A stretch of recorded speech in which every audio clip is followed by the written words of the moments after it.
Ni gute? meze neza cyane. Urakomeye. Ego cyane. Akazina mitaba. Izina ryanjye ni Tomande Nambona Jean Marie ariko abantu benshi bazi ku izina rya Karao. Karao tugusanze muri no conference. No conference yiswe Kingdom Leadership Conference. Ibyo iyo tubivuze tuba dushaka kuvuga iki? Kingdom Leadership Conference bivuga ngo ni inyigisho z'ubwami zo mu bwami, bivuga ngo ni Kingdom ni ubwami, leadership bivuga ngo uburongozi, conference nazo ko ni inyigisho, bivuga ngo ni inyigisho zigisha abantu bari mu bwami. Ego. Izi nyigisho zimaze iminsi ibiri, ni kihe kintu wowe warakuye muri zo?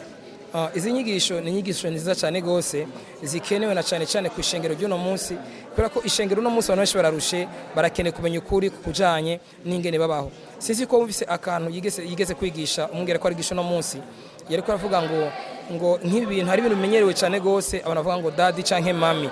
Mu bisanzwe daddy canke mami agomba kuba ari umuvyeyi wawe.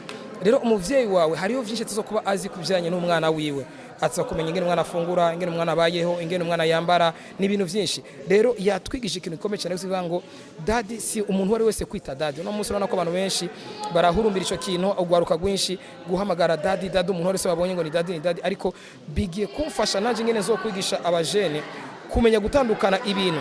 Urashaka kwita umuntu pasteur wawe, urashaka kwita umuntu yuko ari apotre cyangwa urashaka kumwita yuko ari prophet, ariko ikintu cha daddy kirakwiye guhinduka kabisa, nakamenya umwanya bagikoresha ku mwanya wo. Ego. Izi nyigisho zamaze iminsi ibiri. Iyi minsi ibiri urabona ko ihagije cyangwa haragisigaye imisho kugira ngo mwigishe gusa? Mu bisanzwe izi nyigisho si inyigisho zazikwiye kwigishwa mu minsi ibiri. Izi nyigisho iyo bavyakunda Imana yo mwijuru nimba yumva jewe igisabo canje nuko no kugurura televiziyo yiwanje amasaha 28 kuri masaha 28 kujya dora tubona hariko araca indirimbo za ba Diamond na ba Fizo na ba Lulu na ba Kidumu. Jewe mu bisanzwe no kugurura televiziyo yiwanje izi nyigisho nizo zocaho amasaha 28 kuri masaha 28 kuko ndiko ndara televiziyo ibintu bice ku televiziyo yo kuri isi n'ibintu atakinakwiye birafasha abantu mu bisanzwe.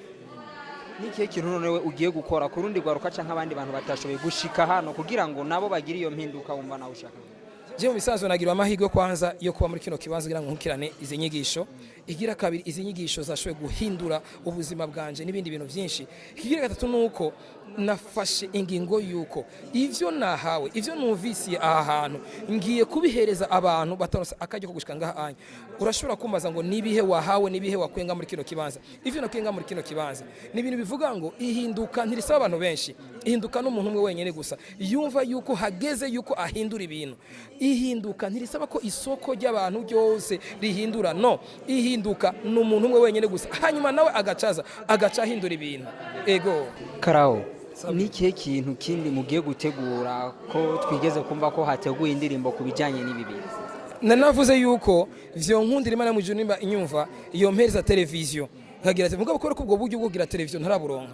Je mu bisazo ndumuririmbyi rero hamwe n'abandi bantu n'ubundi mugwi twaragiye hamwe turandika indirimbo ijanye n'ihinduka ryo guhindura abantu. Iyo ndirimbo twarayikoze, audio irahari, ubu turiko turagomba gukora clip yayo.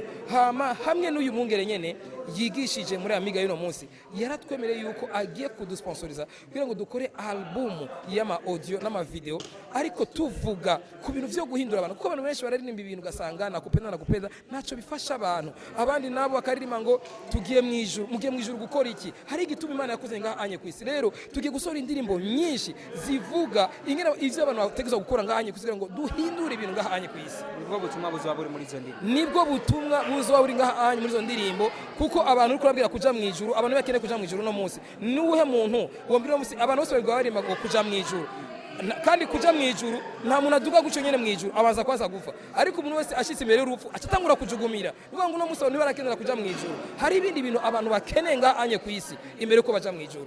Tugomba kubabwira rero. Murakoze cyane.